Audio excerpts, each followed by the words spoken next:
Mali, manifestation pour le départ de la MINUSMA, une équation à plusieurs variables. Telle est notre grande interrogation.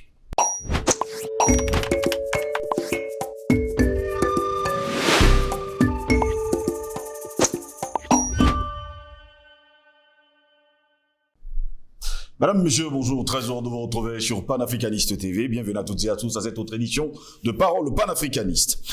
Des milliers de personnes ont manifesté à Bamako, dans la capitale malienne. Bamako pour exiger le retrait de la mission de l'ONU au Mali. La MINUSMA, mission multidimensionnelle intégrée des Nations Unies pour la stabilisation au Mali, qu'il qualifie de force d'occupation. Les manifestants à l'appel d'organisations politiques et de la société civile se sont rassemblés dans une salle de basketball au centre de la ville où ils ont scandé des slogans tels que « MINUSMA dehors », « Nous ne voulons pas de force étrangère » et « Carton rouge à la force incapable de l'ONU ».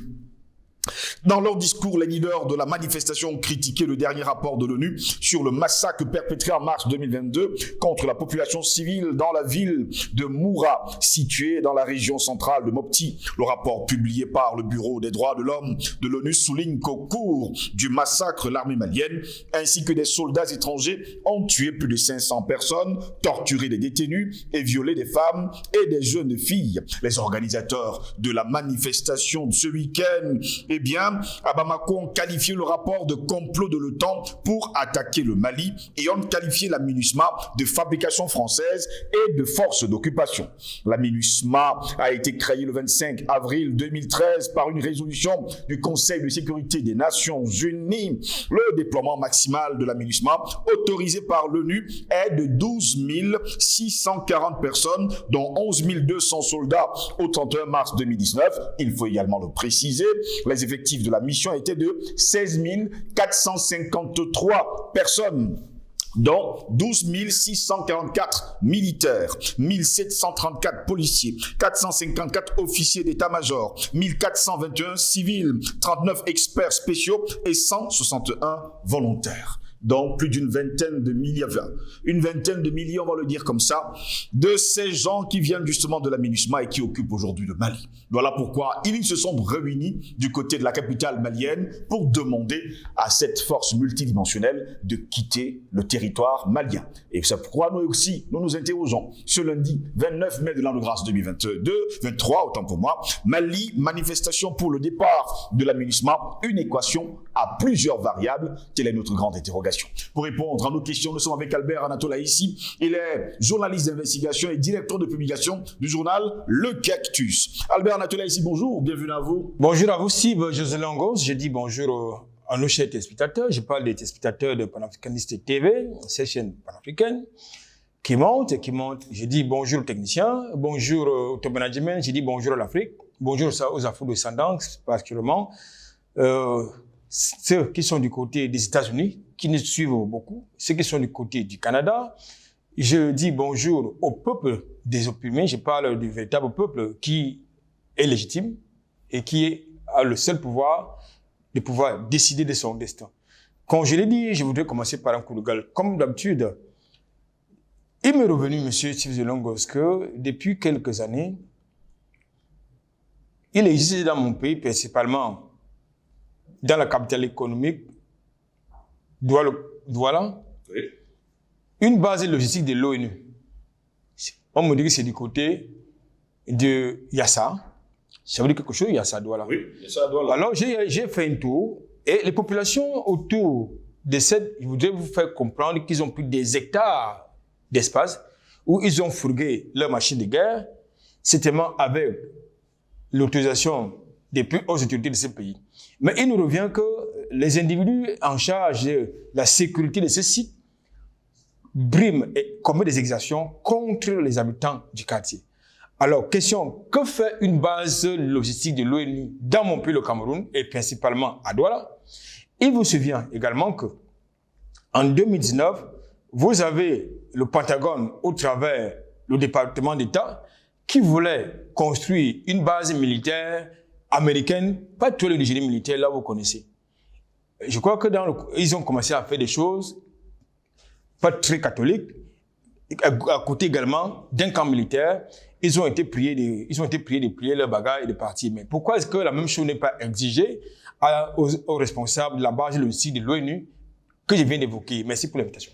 Très heureux de vous avoir, Albert Anatola, ici. Nous avons noté cette information et nous allons dire justement aux populations du quartier Yassa et sans oublier à tous ceux qui habitent justement à Douala de bien vouloir regarder de près cette information de cette base logistique de l'ONU du côté de Yassa. En tout cas, occasion pour nous de leur dire qu'il est l'heure de demander aux uns aux autres en tout cas de plier leurs bagages. Mali, manifestation pour le départ de la MINUSMA, une équation à plusieurs variables, telle est notre grande interrogation. Albert Anatola ici ce week-end. Ils étaient des milliers et des milliers du côté de Bamako pour demander le départ sans délai de la MINUSMA. D'ailleurs, sur les pancartes, on pouvait dire MINUSMA dehors. On pouvait également voir « Nous ne voulons pas des forces étrangères » et carton rouge à la force incapable de l'ONU. Et apparemment, le message passe très bien.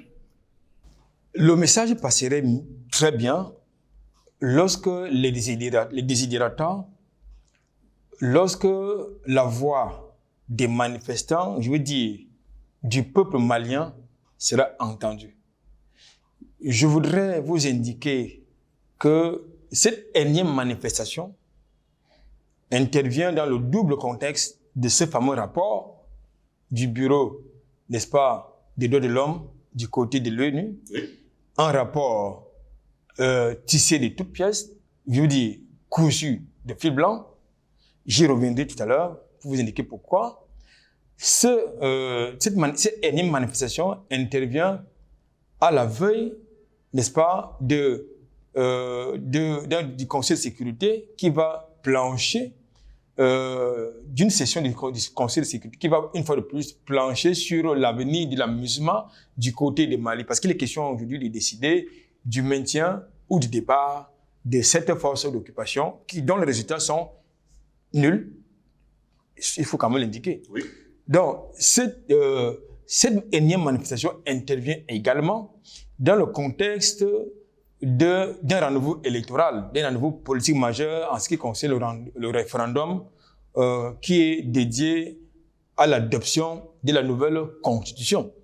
Donc, voilà les éléments dans le contexte, voilà les éléments de contexte que je viens de mettre sur la table. Alors, est-ce que la voix du peuple malien va être entendue? Vous savez que ces gens ne partent jamais de bon gré. Ils partent lorsqu'il y a la pression, parce que s'il fallait attendre que c'est eux, ce sont eux qui décident leur départ, l'armée française ne serait jamais partie du Mali. Il va donc falloir, une fois de plus, que les rampes des forces d'occupation mondialistes qui sont du côté du Mali quittent de là. Cependant que, comme vous le savez, ils n'apportent aucun résultat. Tout à l'heure, vous nous avez donné les statistiques. Oui. Vous avez plus de 12 000 personnes qui occupent de manière arbitraire. Je parle de 16 453 personnes, précisément. Voilà. Vous avez donc plus de 15 000 personnes qui occupent tout un territoire avec toutes ces logistiques que vous connaissez, j'imagine, mais qui ne peuvent pas être capables de mettre un terme à l'instabilité sécuritaire qui est le leitmotiv de leur présence de ce côté-là.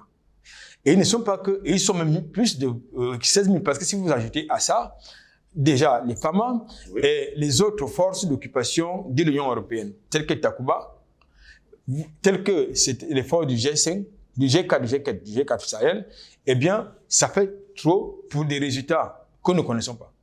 Donc, il est donc question aujourd'hui, véritablement, de tout faire, de mettre la pression nécessaire pour demander, n'est-ce pas, à la MINUSMA, ou du moins à ceux qui ont donné mandat à ces machins-là, de quitter le territoire malien et de rentrer, d'aller par exemple en Ukraine, là où sa présence serait plus utile pour les Ukrainiens. Quand je l'ai dit, tout à l'heure, vous avez convoqué ce fameux rapport, n'est-ce pas, du Bureau des Nations Unies pour les droits de l'homme. Oui. Vous savez, le bloc mondialiste occidental, lorsqu'il veut s'engager dans une guerre, s'engage préalablement dans une propagande de guerre pour justifier sa présence ou bien pour justifier ses crimes de guerre. Oui. Je voudrais vous convoquer 2 ou 3 éléments factuels. Lorsqu'ils sont allés du côté de l'Irak, tuer les Irakiens, des millions d'Irakiens, ils vous ont dit quoi? Que Saddam Hussein détenait une arme de destruction massive, n'est-ce pas? Exactement. Lorsqu'ils sont allés tuer des millions, dis bien des millions de Libyens, ils vous ont dit que Kadhafi tuait ses concitoyens, n'est-ce pas? Exact. Et qu'ils étaient là-bas au nom de la démocratie pour instaurer la démocratie, n'est-ce pas? Depuis qu'ils ont assassiné Kadhafi, est-ce que les élections sont tenues du côté de la Libye? J'en doute pas. Votre jury vous dit non. Alors, revenons dans un autre contexte. Ils vous ont dit qu'ils allaient en Afghanistan, par exemple, finir avec les talibans. 20 ans après la présence militaire illégale américaine, qui sont aux affaires du côté de l'Afghanistan? Ce sont les talibans. Alors, il y a donc une propagande de guerre avant. La même situation prévaut en ce moment du côté de la Syrie, où ils ont multiplié, prétendu des tas d'énormités pour que Washington et ses amis de l'OTAN aillent faire la guerre à Bachar al-Assad. Il a fallu l'intervention de la Russie pour mettre un stop. C'était du business. Donc aujourd'hui, ils ont donc commencé une sorte de propagande de guerre avec leur rapport à la con, permettez-moi l'expression, pour indiquer des crimes imaginaires, n'est-ce pas, de l'armée malienne et ses alliés du côté de Moura. Mais cependant, ils ne reviennent pas sur les exactions commises par l'armée française du côté de Mopti, où l'aviation française a bombardé de manière délibérée les civils, en tuant femmes et enfants. Et les mariés. Et surtout les mariés. Deuxième chose, ils font obstruction de la requête déposée par les autorités maliennes dans ce fameux conseil de sécurité de leur institution mondialiste qui étale les exactions, les violations diverses n'est-ce pas, de l'armée française et de l'État français du côté du Mali. Non, ils vous amènent dans une autre diversion pour que vous puissiez oublier. On ne va pas oublier. On leur oppose également de nous apporter le rapport sur les exactions, je veux dire, pas les bavures, parce qu'ils ont appelé ça les bavures, sur les crimes de l'armée française, que l'armée française a perpétué de manière délibérée du côté de Mopti. Parce que vous ne pouvez pas engager la troisième dimension, c'est-à-dire les forces aériennes, sans qu'il y ait au préalable un renseignement sérieux. Ça veut dire qu'ils savaient exactement qu'ils allaient tuer les populations civiles, les femmes et enfants, c'est-à-dire les mariés, comme vous l'avez indiqué, et ils ont prétendu que c'était des terroristes. Et cette affaire a été mise dans le broyeur à papier. Nous, on va réveiller ça. Deuxième chose, la requête qui a été déposée et dont le Mali a suggéré que la France soit porteur, n'est-ce pas? Où en est-on de cette requête-là? Bouche, motus et bouche cousu. Oui. Donc, au lieu justement qu'on nous dit que cette édition mondiale nous montre pour une fois qu'elle est sérieuse, non.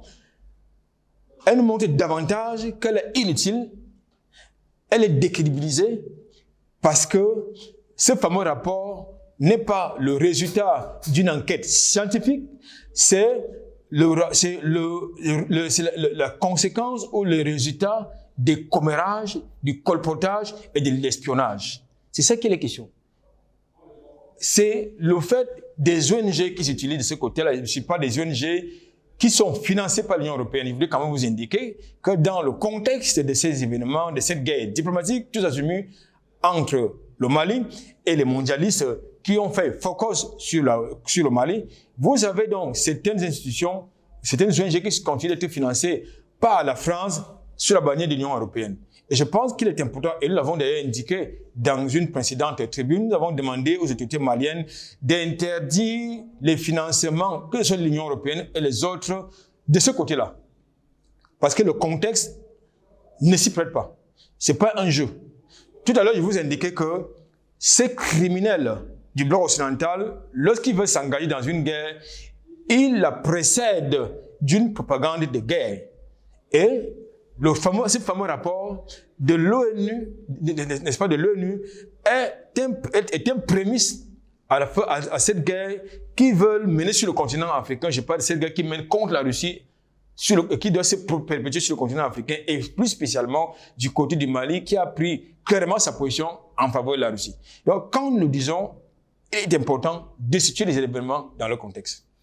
Où en est-on avec le bilan de la présence de la MINUSMA au Mali? Pourquoi on ne fait pas de rapport là-dessus? Parce que la MINUSMA est quand même au Mali depuis 2013. Monsieur Tshisekedi, si Monsieur Antonio Guterres vous dit que la MONUSCO du côté de la République démocratique du Congo n'a pas les moyens de sa politique face aux exactions commises par le M23, ce n'est pas au Mali que son institution aura les moyens, n'est-ce pas? Mais alors, si, au même titre que la MONUSCO, la MINUSMA n'a pas les moyens de pouvoir s'y déployer, lutter contre l'insécurité, le terrorisme et les groupes armés du côté du Mali, qu'est-ce qu'il faut là-bas? C'est pour ça que je vous ai indiqué tout à l'heure que ces forces d'occupation, c'est des business, des opérations extérieures, c'est des gros contrats. Et il faut continuer à gagner de l'argent sur le dos du Mali et des Maliens, sur le fallacieux prétexte de lutter contre le terrorisme, même sans résultat. Et en plus, ils se sont donné la liberté de mener des opérations militaires en violation, justement, des dispositions réglementaires de l'État malien. Il nous semble que, dans le contexte des opérations extérieures, j'ai pu vous le dire, les lois supranationales en matière de sécurité ne peuvent pas être opposables aux institutions démocratiques, n'est-ce pas, maliennes. Parce que pour que le MINUSMA puisse se déployer, ils ont besoin des autorisations n'est-ce pas, du gouvernement malien. Et ils doivent se soumettre à ces préalables. Si ce n'est pas le cas, ils doivent être bloqués. Ça devient une sorte d'anarchie. Ça devient effectivement, comme nous le disons, des forces d'occupation qui sont engagées dans les missions à la fois d'espionnage et de déstabilisation à venir du Mali. Albert Anatola ici, pour l'instant, et d'après les informations que nous avons reçues, eh bien, actuellement, la MINUSMA est dans l'illégalité totale, justement, dans sa présence du côté du Mali. Il est dit, justement, dans le déploiement maximal de la MINUSMA autorisé, justement, par l'ONU, eh bien, c'est tout simplement 12 640 personnels qui doivent en faire partie. Mais aujourd'hui, nous sommes en 2023. Passé, justement, en 2023, nous sommes aujourd'hui à 16 453 personnes. Selon les autorités maliennes, ils sont dans toute l'illégalité. Vous savez, les mondialistes n'ont jamais rien respecté. Je vous le dis. Je vais illustrer mon propos par deux exemples. Lorsqu'ils vont intervenir en 2011 du côté de la Côte d'Ivoire, ils avaient quel mandat? Aucun. Lorsqu'ils vont intervenir, toujours en 2011 du côté de la Libye, en assassinant Muammar Kadhafi, ils avaient quel mandat? Aucun. Le droit international des mondialistes n'est valable qu'en territoire européen ou dans le bloc occidental. Ce n'est pas valable dans les pays du Sud, notamment en Afrique. Mais ils n'ont rien à foutre du droit international, du respect du droit international. C'est pas le problème. Et quand vous commencez à vous en offusquer, ils commencent à vous opposer des histoires et d'autres. C'est-à-dire comme quoi vous occultez les violations, n'est-ce pas, du droit humanitaire international, les violations des droits de l'homme. C'est ça le narratif. Mais on ne peut plus farfelu qu'une forfaiture et de la manipulation, j'ai envie de dire de la désinformation. Donc, ils n'ont jamais rien respecté. Washington a respecté quel droit? Lorsque Washington décide d'aller bombarder l'Afghanistan, mais attendez, il a respecté, il a eu quel mandat, n'est-ce pas? Il a eu quelle résolution des Nations Unies? Aucun. Lorsque l'autre, comment vous l'appelez, George W. Bush décide d'aller bombarder l'Irak, il a eu quel mandat des Nations Unies? Aucun. Donc, il ne respecte rien du tout. Donc, moi, je pense que lorsque, en situation d'illégalité, on oppose la fermeté. Moi, je sais que les autorités maliennes sont des légalistes. Ils sont respectueux du droit.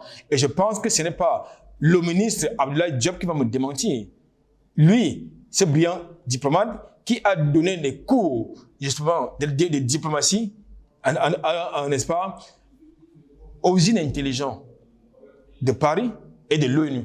Donc, c'est pour vous indiquer quoi? C'est pour vous indiquer qu'aujourd'hui, à situation d'illégalité, il faut opposer la fermeté. Parce qu'aujourd'hui, il y a certains clairons à la solde de Paris de l'Union européenne qui indiquent que le fait que les autorités maliennes n'aient pas été élues ne leur confère pas la légitimité ni la légalité de s'engager dans un référendum, du grand n'importe quoi. Donc je pense qu'aujourd'hui, la meilleure légitimité est la légitimité populaire. Et de ce point de vue, qui nous prouve le contraire que le peuple malien n'est pas derrière les autorités maliennes. Finalement, doit-on encore respecter l'ONU qui ne se respecte pas et ne respecte pas ses propres règles et ses propres lois? C'est vous qui avez l'habitude de citer un illustre écrivain du code du 19e siècle qui indiquait que lorsque... 17e siècle.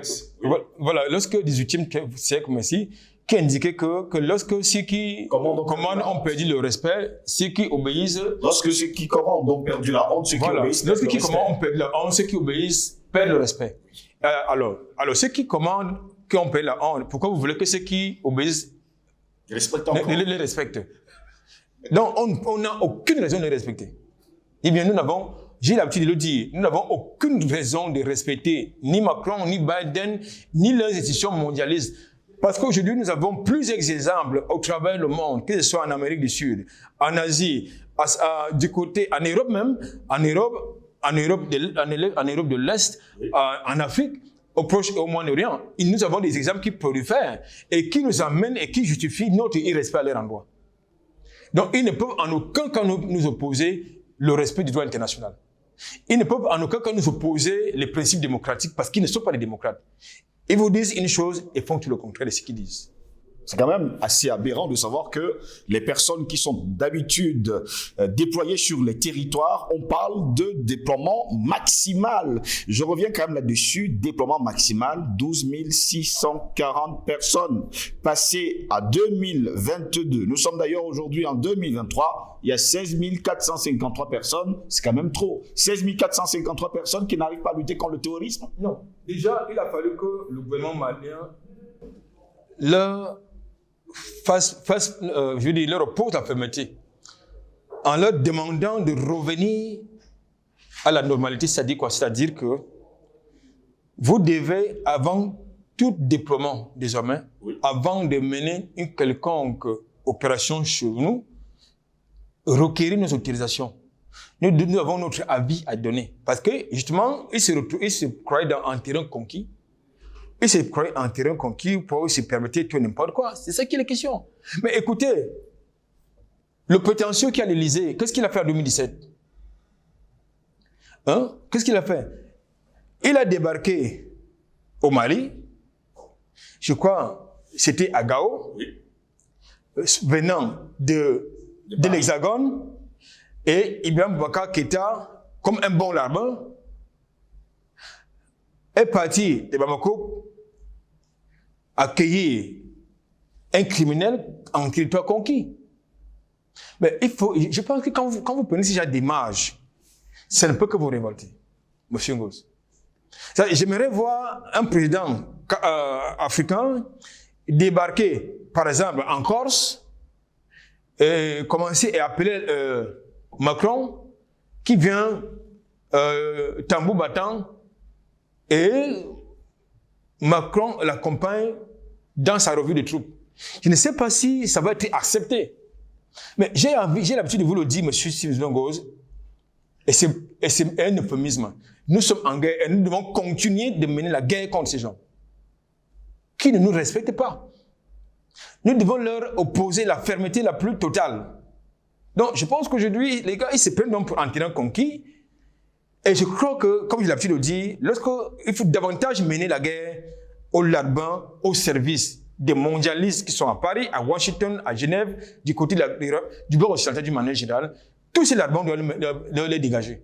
Et il nous faut encore, une fois de plus, des coups d'État. Je dis bien des coups d'État, pas seulement populaires, mais militaires également. Merci, Albert Dantolaï. C'est un plaisir.